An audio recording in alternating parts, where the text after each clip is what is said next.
Seja bem-vindo ao canal. Sabemos que o Egito Antigo tinha muitas curiosidades e mistérios, mas também muitos conhecimentos e costumes. Nesse vídeo irei mostrar alguns fatos sobre o Antigo Egito, para ajudar você a descobrir as respostas em nosso outro vídeo de quiz. Preste bastante atenção porque as respostas não estão na ordem das perguntas que serão feitas no nosso próximo vídeo. Antes de começarmos, deixe o seu gostei e se inscreva no canal. Formação dos impérios. Na história do Egito Antigo, a formação de um império centralizado teve marcante presença nos diversos instantes que organizaram a formação e a trajetória da sociedade e das instituições políticas desta população. Antes que fosse originada tal forma de governo, os egípcios organizavam-se em torno da autoridade dos nomarcas, chefes locais que tinham por função conduzir as atividades econômicas, políticas e administrativas de uma determinada comunidade. Contudo, a ampliação dessas comunidades, também conhecidas como nomos, estabeleceu a integração de vários povos que antes viviam de forma independente. Dessa maneira, se instituía um tipo de integração que extrapolou a necessidade de desenvolvimento da agricultura e abriu caminho para a circulação de produtos e pessoas ao longo do território egípcio. Paralelamente, sob o âmbito político, a figura do nomarca não mais detinha as condições necessárias para ordenar as tarefas de toda a sociedade. Foi nesse contexto em que o Egito Antigo foi primeiramente organizado por dois reinos distintos, o Alto Egito e o Baixo Egito. Essa primeira experiência política de traço mais centralizador atingiu seu ápice quando o rei do Alto Egito, Menes I, realizou o processo de unificação política que o transformou no primeiro faraó da história do Antigo Egito. A partir de então, por volta de 3200 a.C., uma nova fase da história política dos egípcios dava seus primeiros passos. As pirâmides. As pirâmides foram construídas em um período em que florescia no Egito uma civilização rica e poderosa. Sua edificação começou no Antigo Império, por volta de 2686 a 2181 a.C., e perdurou até o século IV d.C., mas o auge das construções é registrado entre a terceira e a sexta dinastia, em torno do ano de 2325 a.C. As pirâmides mais importantes do Egito são as três pirâmides de Gizé, a pirâmide Quéops, Quéfren e Miquerinos. Além dessas, há muitas outras pirâmides menores, mas irei falar sobre essas três mais importantes para não alongar o vídeo. A pirâmide de Quéops, conhecida também como a Grande Pirâmide de Gizé, Quéops é a maior pirâmide, além de ser considerada a mais importante. Possui uma altura de 140 metros de altura e 230 metros de base e quase 1 quilômetro de perímetro. A pirâmide de Quéfren. A pirâmide de Quéfren é a segunda maior do Egito, ficando atrás apenas da pirâmide de Quéops. Atualmente é a única das pirâmides que ainda conserva uma pequena parte de seu antigo revestimento de calcário branco na parte superior. A pirâmide de Miquerinos.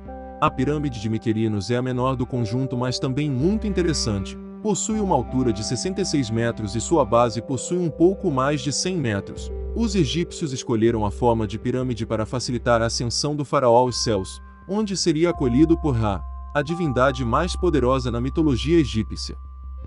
O Vale dos Reis.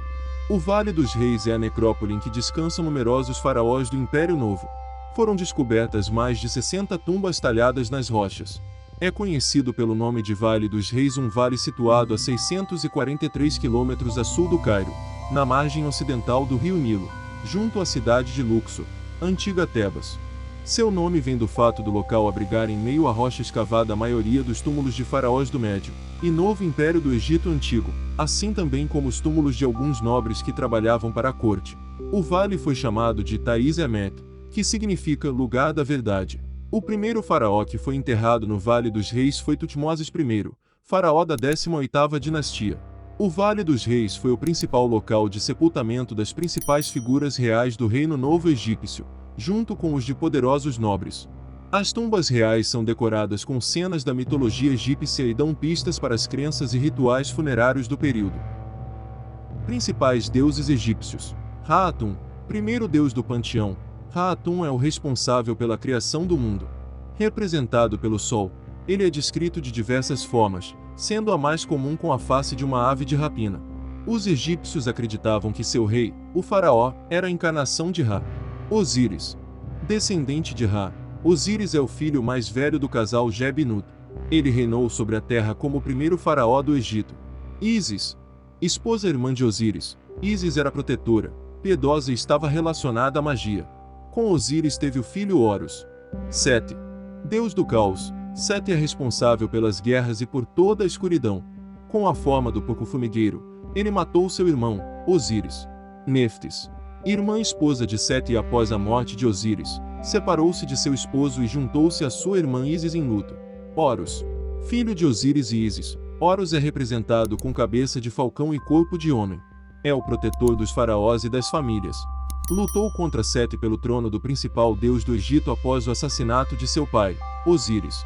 Ator, deusa guardiã das mulheres e protetora dos amantes.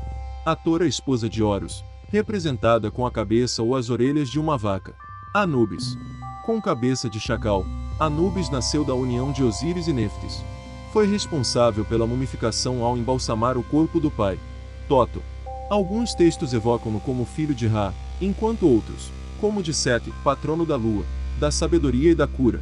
Toto possui a cabeça de uma ave. Baster, ligada à fertilidade. Baster é a deusa da fertilidade, sexualidade e do parto. Com cabeça de gato e corpo de humano, ela é considerada a protetora das mulheres. O faraó menino. Tutancâmon foi um faraó da 18ª dinastia e reinou no Egito durante 9 anos, de 1327 a 1336 a.C. Era filho do faraó Akenaton e de uma concubina. Era, portanto, enteado de Nefertiti, a esposa principal do faraó. Durante seu reinado, Akenaton tentou introduzir o culto a um deus único, ao deus Aton, identificado com o sol no Egito. Nascido de uma das esposas secundárias do seu pai, Tutancâmon padeceu de alguma doença degenerativa devido aos frequentes casamentos entre irmãos. Sofria constantemente dores nos ossos e devia caminhar apoiado por uma muleta. Durante seu breve governo, restaurou o culto aos antigos deuses e Tebas voltou a ser capital do reino. Porém, o jovem rei era praticamente um refém de Ai, um alto funcionário da corte que serviu a vários faraós. Ambicioso, muitos estudiosos atribuem que Ai possa ter assassinado o faraó Tutancâmon. De qualquer forma, era ele quem controlava a entrada de pessoas ao palácio real e influenciava o faraó para tomar qualquer decisão importante. Rei dos 10 aos 19 anos de idade, Tutancâmon teve uma vida curta, e sua morte é um mistério até hoje. Escrita egípcia. O desenvolvimento da escrita no Antigo Egito serviu para o conhecimento e a própria sustentação de variadas facetas dessa antiga civilização. Não se restringindo à invenção de um único sistema gráfico, os egípcios foram responsáveis pela existência de 3 modos diferentes de escrita. Hieróglifos, escrita sagrada que era utilizada em textos religiosos. Escrita hierática, era a escrita utilizada pela nobreza.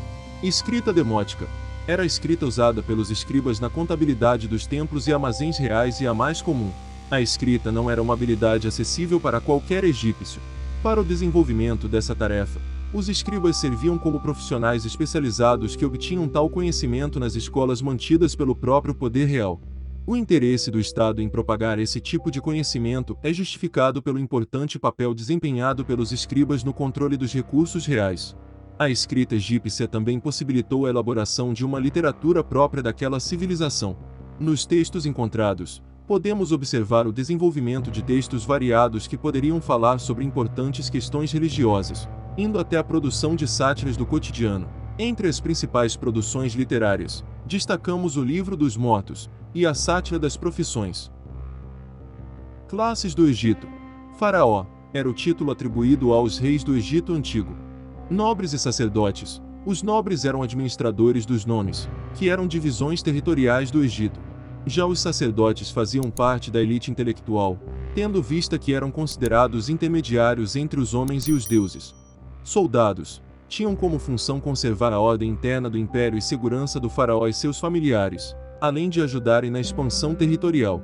Escribas. Escriba ou escrivão eram pessoas com o domínio da escrita, e a mando do regente redigir as normas a serem seguidas, além de poderem exercer outras funções tais como secretário, copista e arquivista. Comerciantes. O comércio exterior era organizado pelo faraó, que era o responsável por comandar as expedições. Existia também o comércio interno. Artesãos. Eram pessoas comuns que não trabalhavam nas lavouras. Camponeses. Essa era de longe a maior classe social, e tinham como função trabalhar nas lavouras gerando alimentos para o império. Apesar de ter parte da produção, As terras pertenciam aos nobres ou ao faraó. Escravos. Uma característica da escravidão no Egito Antigo é que o escravo egípcio não era considerado uma mercadoria, mas sim um ser humano. Assim, os escravos podiam ter propriedades, podiam se casar com pessoas livres e tinham inclusive o direito de depor contra os próprios donos. Mumificação. Após a morte física, os egípcios acreditavam que o espírito do rei, que era conhecido como Ka, permanecia no corpo e necessitava de cuidados especiais. Assim, seus cadáveres eram mumificados. A mumificação era um longo processo que se estendia por um período de 70 dias, e era restrito à nobreza egípcia porque eram os únicos com capacidade de pagar os altos custos. Na mumificação os órgãos eram retirados, e o corpo limpo, além de ser banhado com óleo e resina, e logo após enfaixado. No túmulo era colocado diversos utensílios como joias, que segundo a tradição egípcia, seria levada para outra vida. Segundo o sistema de crenças egípcio, a morte consistia em um processo onde a alma se desprendia do corpo. Com isso, acreditavam que a morte seria um estágio de mudança para outra existência.